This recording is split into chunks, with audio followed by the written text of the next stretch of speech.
Rank 1 आए, rank 10 आए या रैंक ना भी आए, रैंक आना अच्छी बात है, रैंक 1 आना भगवान की देन है।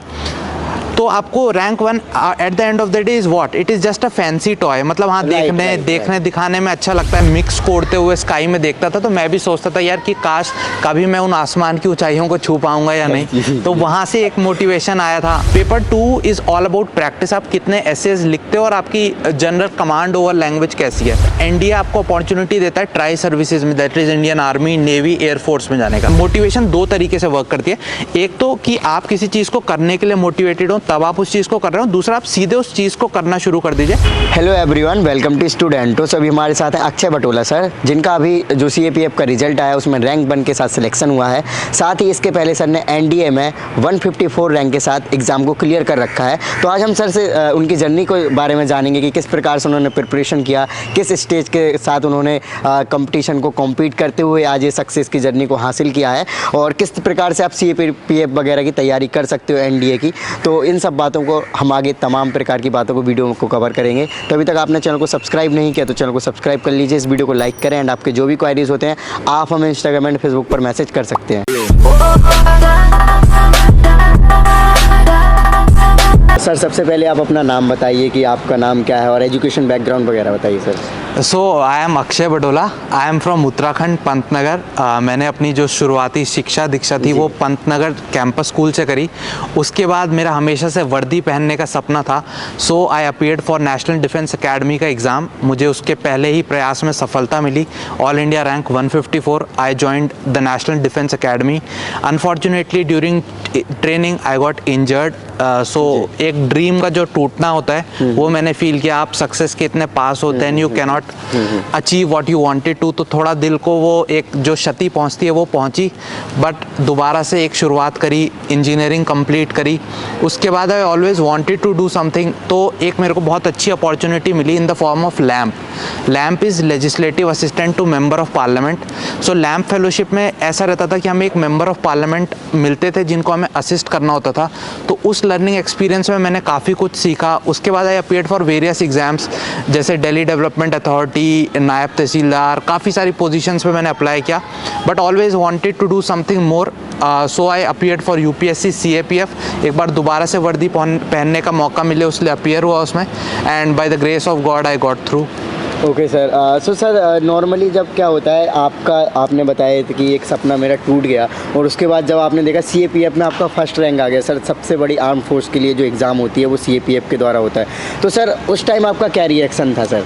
हाँ, ये तो देवेंद्र मतलब शब्दों में बयान नहीं किया जा सकता वो experience, because being somebody who has been through a lot of exams, I know कि कोई भी प्रिडिक्ट नहीं कर सकता कि रैंक 1, रैंक टॉप 10 रैंक तो छोड़ो, लिस्ट में नाम आएगा यूपीएससी में या नहीं।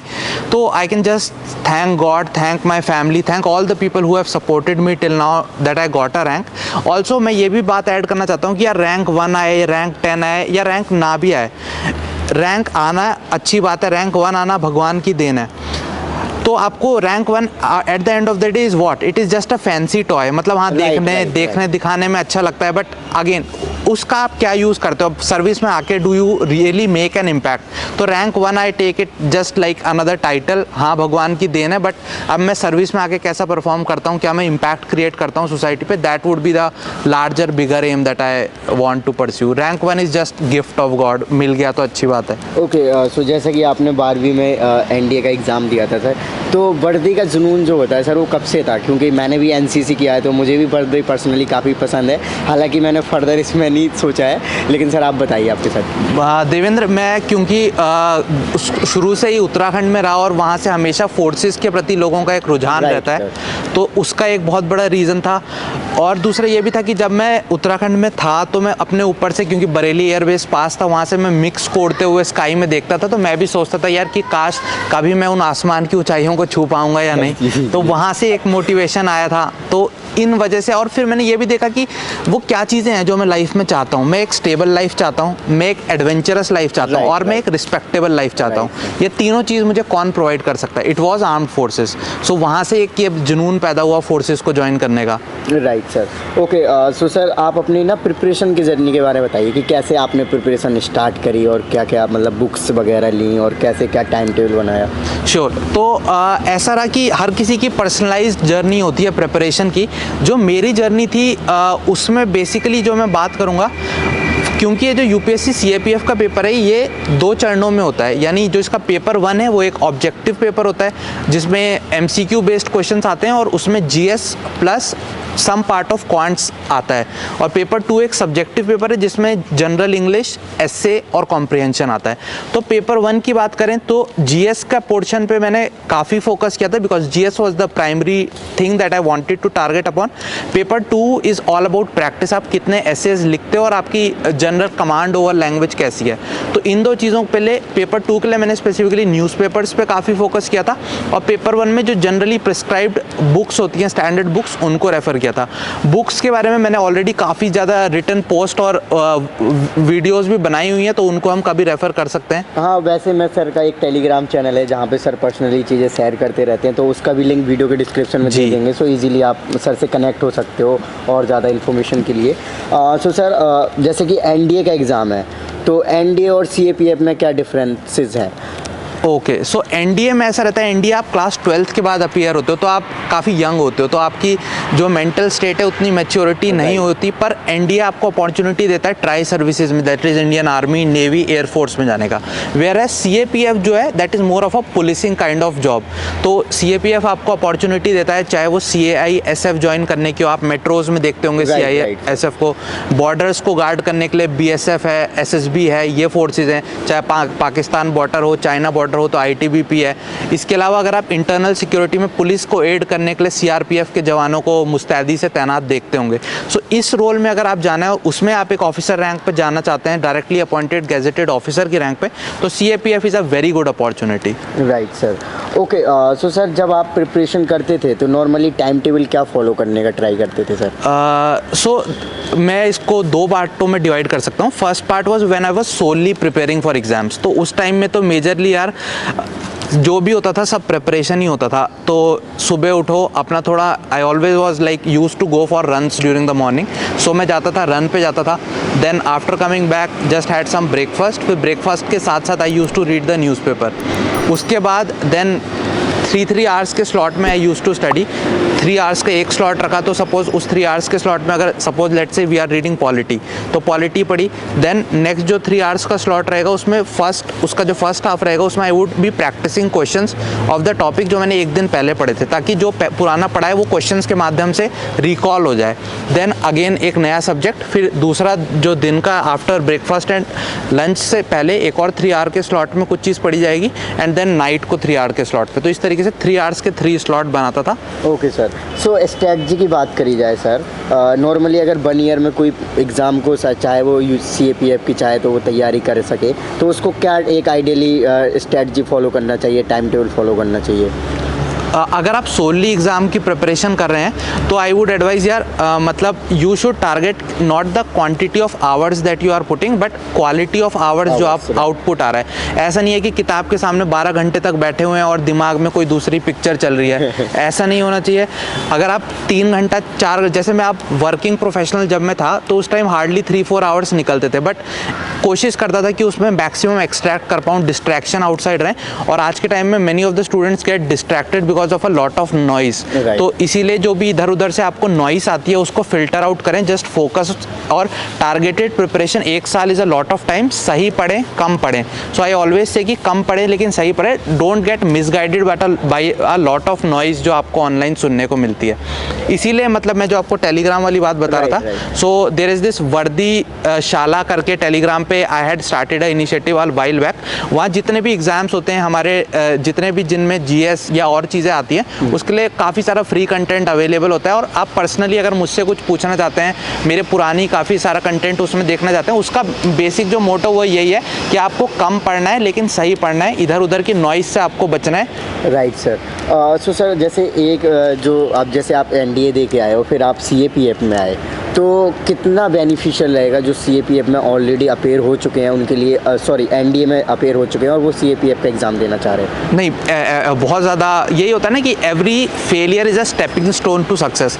तो वो बच्चे जो अनफॉर्चुनेटली NDA या CDS क्वालिफाई नहीं कर पाए, उन्हें उस फेलियर को फेलियर की तरह नहीं लेना। Right, sir. They have to treat it as a stepping stone to success, because NDA और CDS की तैयारी के टाइम पे they would have prepared GS in a very good fashion.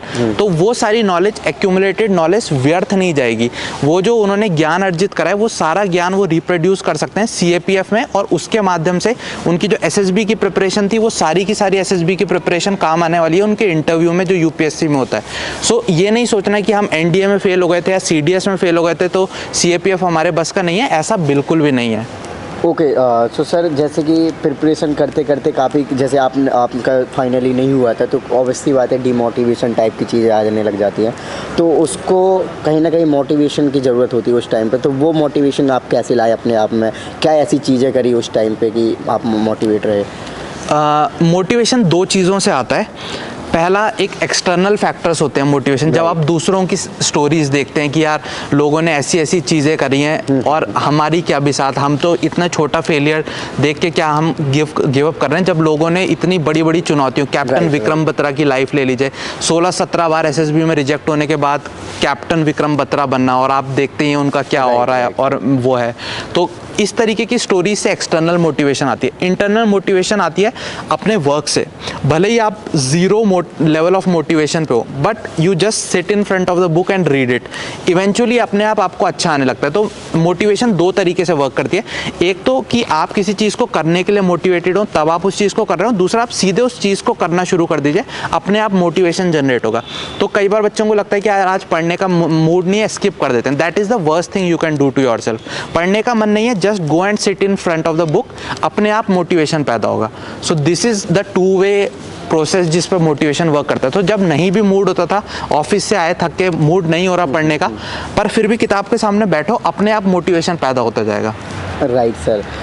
कुछ ऐसी चीज़ें होती हैं सर, कुछ ऐसी हैबिट्स होती हैं जो कि हमें अपनी प्रिपरेशन के दौरान, जैसे ये क्या कहते हैं, जो आर्म फोर्सेस के एग्ज़ाम कहते हैं, तो इनके लिए बेसिकली क्या हैबिट्स ऐसी होनी चाहिए हमारे साथ जो कि सपोर्ट करेंगे इन फ्यूचर हमारे एग्ज़ाम को क्लियर कराने में?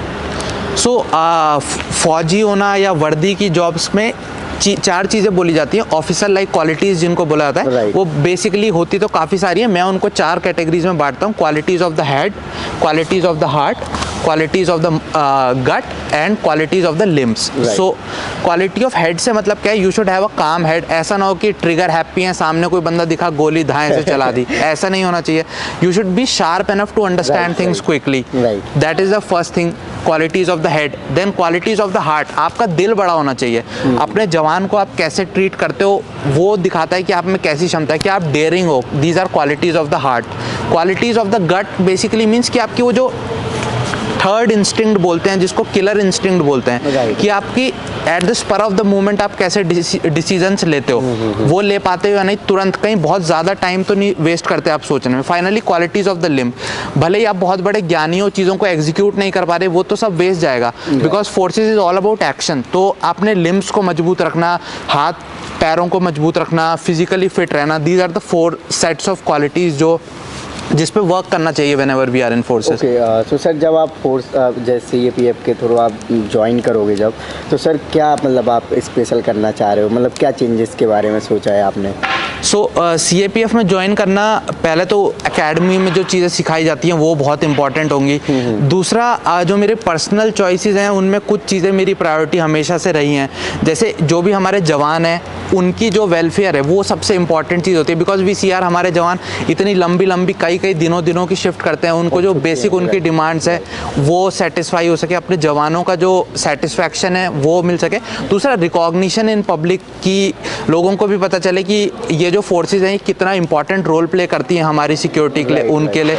बाकी राष्ट्र के प्रति जो कुछ हो सके, जितना हमसे न्यौछावर हो सके, इस राष्ट्र के प्रति सर्वस्व समर्पित करने की भावना के साथ सेवा करना चाहूँगा इस राष्ट्र की, चाहे कोई भी पोस्ट हो, उस पोस्ट के through.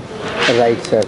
Okay, so sir last में कोई आपका मैसेज है जो एस्पिरेंट जो तैयारी कर रहे हैं CAPF या एनडीए या फिर कोई भी आर्म फोर्सेस के लिए सर?